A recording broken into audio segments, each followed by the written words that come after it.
കസ്റ്റമറിനെ മനസ്സിലാക്കാതെ നിങ്ങൾക്ക് ബിസിനസ് വർദ്ധിപ്പിക്കാൻ സാധിക്കുമോ?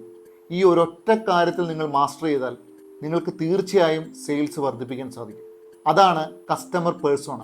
കസ്റ്റമർ എന്ത് വാങ്ങും എന്നല്ല, കസ്റ്റമർ എന്തുകൊണ്ട് വാങ്ങും എന്നറിയണം. കസ്റ്റമർ പേഴ്സോണ എന്താണെന്ന് മനസ്സിലാക്കണമെങ്കിൽ ഈ 5 ഫാക്ടേഴ്സിനെ കുറിച്ച് നിങ്ങൾ അറിയണം. ഒന്നാമത്തേത് പേഴ്സണൽ ഇൻസൈറ്റ് ആണ്. കസ്റ്റമേഴ്സിൻ്റെ ഡീപ്പ് ഡീറ്റെയിൽസ് അറിയണം. Family, lifestyle, choice, salary, problems, ഇതിനെക്കുറിച്ചൊക്കെ കൃത്യമായ ധാരണ നമുക്കുണ്ടാവണം.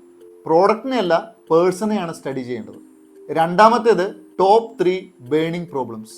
പെയിൻ ഉള്ളിടത്താണ് പേയ്മെൻറ്റ് ഉണ്ടാവുക.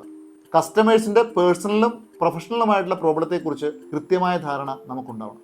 പ്രോബ്ലം സോൾവ് ചെയ്താൽ പ്രൈസ് ഒരു ക്വസ്റ്റ്യനേ ആയിരിക്കില്ല. മൂന്നാമത്തേതാണ് ടോപ്പ് ഗോൾസ്.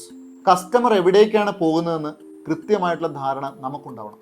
കസ്റ്റമർ ആഗ്രഹിക്കുന്നത് സക്സസ് ആണോ, ഗ്രോത്ത് ആണോ, പീസ് ആണോ, കംഫർട്ടാണോ എന്ന് കൃത്യമായിട്ട് നമ്മൾ അറിയണം. കസ്റ്റമേഴ്സിൻ്റെ ഗോൾസിനെ ടച്ച് ചെയ്യാൻ നമുക്ക് സാധിച്ചാൽ ഉറപ്പായിട്ടും കസ്റ്റമർ ട്രസ്റ്റ് ചെയ്യും. നാലാമത്തേതാണ് ഡിസിഷൻ ഇൻഫ്ലുവൻസിങ് ഫാക്ടേഴ്സ്. കസ്റ്റമർ ഇപ്പോൾ തന്നെ വാങ്ങാനുള്ള റീസൺ എന്താണെന്ന് നിങ്ങൾ കൃത്യമായി അറിഞ്ഞിരിക്കണം. ഫീച്ചേഴ്സ് കൊണ്ടാണോ, ഇമോഷൻസ് കൊണ്ടാണോ, അതോ ഫാമിലി നീഡ്സ് കൊണ്ടാണോ എന്ന് കൃത്യമായിട്ട് നിങ്ങൾ അറിഞ്ഞിരിക്കണം.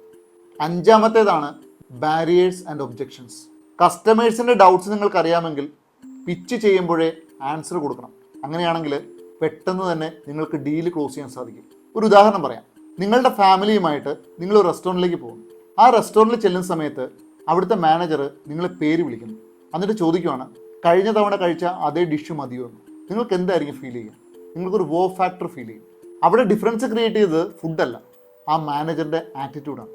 ആ വ്യക്തി നിങ്ങൾക്ക് തന്ന ഇമ്പോർട്ടൻസ് ആണ്.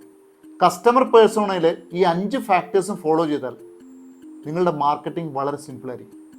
ഇതുപോലുള്ള ബിസിനസ് സൈക്കോളജിക്കൽ ടിപ്സിന് just follow me. Thank U.